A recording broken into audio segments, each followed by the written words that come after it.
powerful jaws forward on the attack. The piranha's teeth are precisely occluded and so sharp that Indian weavers once used the jaws as scissors. These Caribe have exhausted their food supply, and there's nothing left for them to do except wait for the rains. By some misadventure, however, it fell into the water and was devoured immediately by the piranha. The same birds that fed upon the hapless piranha a few months ago now give up their young to them.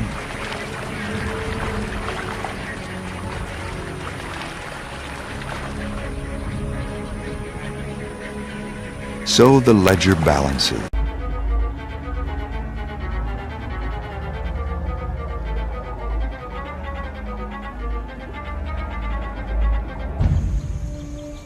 By mid-afternoon, the male has died.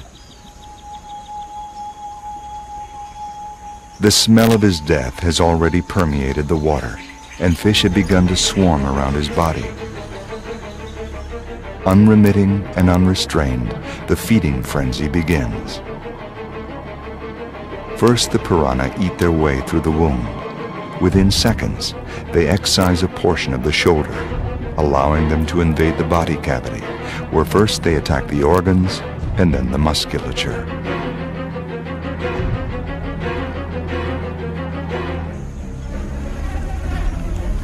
Above, the dead capybara trembles as the piranha work their way through the rest of his shoulder and up into his neck.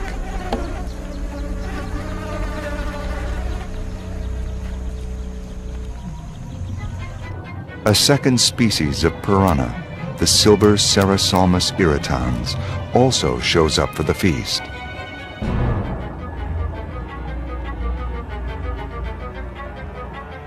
Within minutes, these 6-inch piranhas will reduce a 130-pound capybara to a few pounds of skin and bones.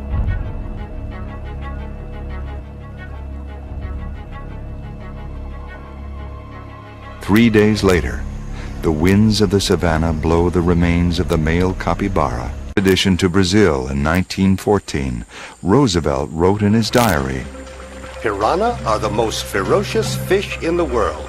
They will snap off a hand incautiously trailed in the water. They mutilate swimmers. They will rend and devour alive any wounded man or beast. For blood in the water excites them to madness. The rabid, furious snap of their jaws drives their teeth through flesh and bone. The head, with its short muzzle, staring, malignant eyes, and gaping, cruelly armed jaws, is the embodiment of evil ferocity." Roosevelt's tales painted an indelible picture of the killer fish that endures to this day. But was his perception of the piranha accurate? Or was it done to entertain the camera? The truth has been lost with time.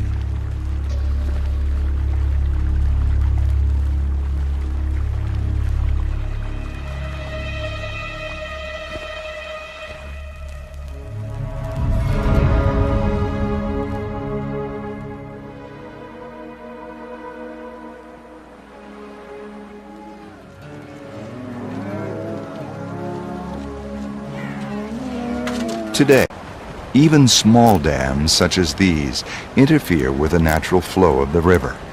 Fish that must migrate in order to breed may have difficulty getting upstream. As humanity continues to make increasing demands upon this habitat for resources, they will in turn have an even more profound effect on the environment. This Caboclo man lives with his wife and child at the edge of a lagoon on the Madachí River in Brazil.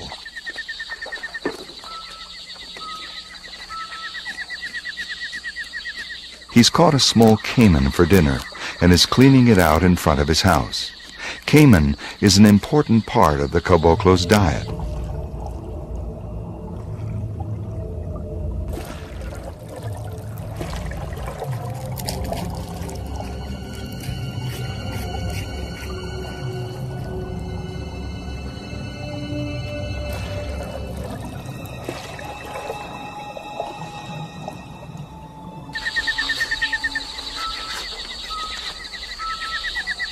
He knows there are piranha in the water with him, and he knows that when he throws the entrails into the water, they will swarm to devour the gut pile.